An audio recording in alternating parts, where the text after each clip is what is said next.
भूपेंद्र हुड्डा जी ये बताएं कि उन्होंने बड़ौदा में पिछले 10 साल कांग्रेस राज की सरकार रही थी, बड़ौदा हल्के में, गोहाना हल्के में उन्होंने किया क्या है? जिस तरह से लोगों में चर्चाएं चलती हैं, पहलवान विधानसभा का चुनाव लड़ेंगे, लोकसभा का लड़ेंगे, क्योंकि अभी पहले लोकसभा चुनाव आने वाले हैं, तो आपकी किस तरह की तैयारी है? नमस्कार, आप देख रहे हैं हरियाणा स्पेस। मैं हूं अनिल खत्री। इस समय गोहाना में मौजूद हैं और हमारे साथ भाजपा के वरिष्ठ नेता ओलंपियन योगेश्वर दत्त मौजूद हैं। सर, बहुत बहुत स्वागत है। धन्यवाद भाई, राम राम। जिस तरह से लोकसभा चुनाव नज़दीक आ गए हैं बिल्कुल, और पार्टी ने पूरी तैयारी कर दी है, आपने भी गोहाना में कार्यालय खोल दिया है, तो क्या जिस तरह से लोकसभा चुनाव की तैयारी है, विधानसभा की तैयारी है, क्या तैयारी है सर? नहीं, देखिए, ये गोहाना में है, ये ऐसी बात नहीं है कि भाई खोल लिया अभी, ये पहले से हमारा ये ऑफिस था। लगभग 5, 7, 8, 10 साल पहले ये जगह ली हुई थी, और बीच में अकेडमी में थे, तो अकेडमी में मैं डेली रहता ही था, जो बड़ी अकेडमी, रेसलिंग अकेडमी चलती है हमारी। उसके बाद अब नई अकेडमी जो हम बना रहे हैं, ये रुखी और गलोड गाँव के जो सीम है उस पर अभिष्टा है, 20 महीने के अंदर अंदर उसकी भी हमें उसका उद्घाटन करेंगे। तो फिर इसलिए यहाँ पे ये था कि भाई गलोड तो काफ़ी और दूर, रोहतक के पास पड़ जाता है, वो तो और दूर हो जाता है, तो इसलिए यही है कि गोहाना हम अपना बैठने लग जाएँ अकेडमी, क्योंकि बड़ी तो महीने के बाद बड़ी अकेडमी है जो वो तो खाली कर देंगे, बच्चे वहाँ शिफ्ट हो जाएंगे गलोड। तो यहाँ बैठने का कारण यही है कि भाई गलोड की बजाय हम यहीं ठीक है, क्योंकि वहाँ पे तो और दूर पड़ जाएगा। पहलवान जी, थोड़ी लोगों को परेशानी होती थी। जिस तरह से लोगों में चर्चाएं चलती हैं, पहलवान विधानसभा का चुनाव लड़ेंगे, लोकसभा का लड़ेंगे, क्योंकि अभी पहले लोकसभा चुनाव आने वाले हैं, तो आपकी किस तरह की तैयारी है? कौन से चुनाव? देखिए, ये पूरा पार्टी का काम है। पहले भी मैं 2 चुनाव लड़ा हूँ, और जो भी पार्टी का आदेश होगा वही मानेंगे। हमारा बस पूरा एक ही लक्ष्य है कि तीसरी बार फिर से प्रधानमंत्री नरेंद्र मोदी जी प्रधानमंत्री बने, और देश को जिस तरीके से अब एक नई ऊंचाइयों पर लेके जा रहे हैं, तीसरी बार प्रधानमंत्री पद की शपथ लेंगे और देश को नई ऊंचाइयां प्रदान करें।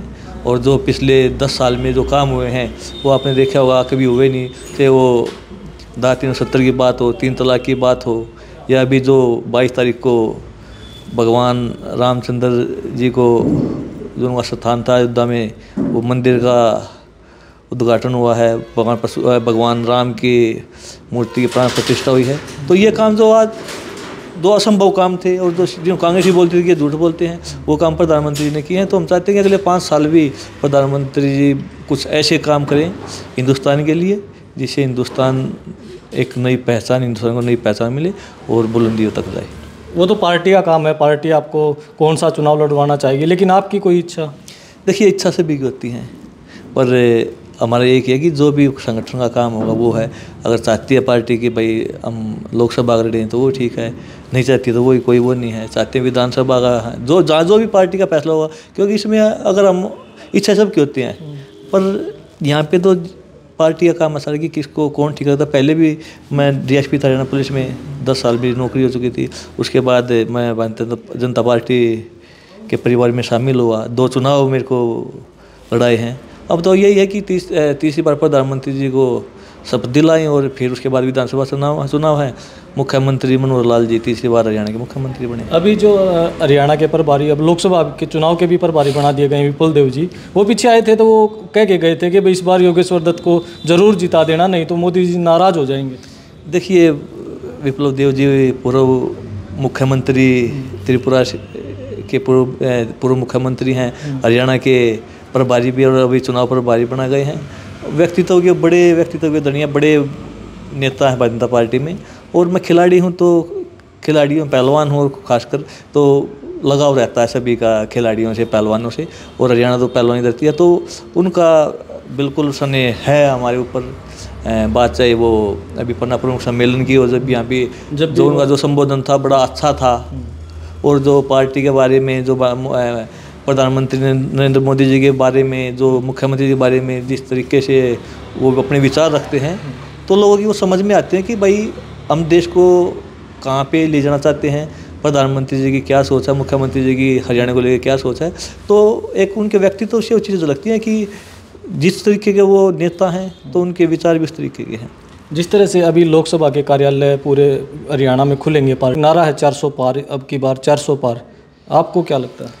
देखिए, अब जो आज के टाइम में माहौल है, हर हिंदुस्तानी, हर देशवासी चाहता है कि तीसरी बार से फिर से भारतीय जनता पार्टी सरकार बने, प्रधानमंत्री नरेंद्र मोदी जी बने। और उससे ये लगता है कि इस बार जो 400 पार का नारा है वो पूरा होगा और प्रचंड बहुमत से भारतीय जनता पार्टी की सरकार बनेगी, प्रधानमंत्री नरेंद्र मोदी जी तीसरी बार प्रधानमंत्री बनेंगे। और हरियाणा की बात रही तो हरियाणा में पहली बार 2014 में 9 लोकसभा सीटें हमने जीती थी, 2019 में 10 की 10 लोकसभा सीटें जीती थी और अभी 2024 में फिर से 10 की 10 लोकसभा सीटें जीत के भारतीय जनता पार्टी को मजबूत करेंगे, प्रधानमंत्री नरेंद्र मोदी जी को मजबूत करेंगे। और जिस तरह से कांग्रेस हरियाणा में भूपेंद्र सिंह हुड्डा पिता पुत्र बड़ी बड़ी रैलियां पूरे हरियाणा में कर रहे हैं और एक बात कर रहे हैं कि सरकार कांग्रेस की आएगी, फिर उनका क्या रहेगा? उनके मन में जो एक टीस की वो बात करते हैं बार बार। देखिए उनके तो उनका नहीं पता क्या है, पर उनका आप देखिए इंडिया गठबंधन जो था वो जन्म से पहले ही, मतलब जन्म भी नहीं उसके पहले ख़त्म हो गया हुआ वो भी। अभी जैसे बिहार में मुख्यमंत्री जी पहले थे नीतीश कुमार जी, वो फिर से भारतीय जनता पार्टी में मिले हैं और फिर से सरकार बनाई है। इंडिया से वो अलग हुए हैं।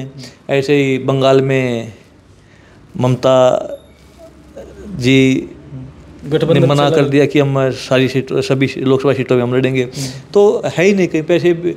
अब आप यूपी में देखोगे तो अखिलेश की भी अलग चीज़ें हैं।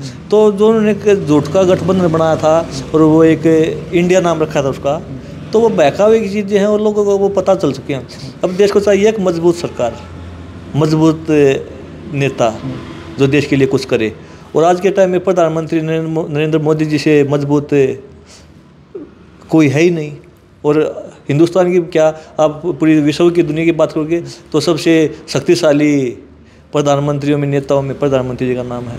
भूपेंद्र सिंह हुड्डा बड़ौदा में आए थे, एक रैली हुई थी बड़ौदा के अंदर भी, उसमें वो कह के गए थे भाई आप लोग आशीर्वाद दो तो मैं मुख्यमंत्री की लड़ाई लड़ लूँ। देखिए अब वो आशीर्वाद, ये लोकतंत्र है और इसमें सब का हक है आशीर्वाद लेने का, वो चुनाव लड़ने का। वो तो जनता जनार्दन तय करती है कि भाई किसको जिताना है, किसको वोट देनी है और हमारे लिए कौन अच्छा है। पर भूपेंद्र हुड्डा जी ये बताएं कि उन्होंने बड़ौदा में पिछले 10 साल कांग्रेस राज्य की सरकार रही थी, बड़ौदा हल्के में, गोहाना हल्के में उन्होंने किया क्या है।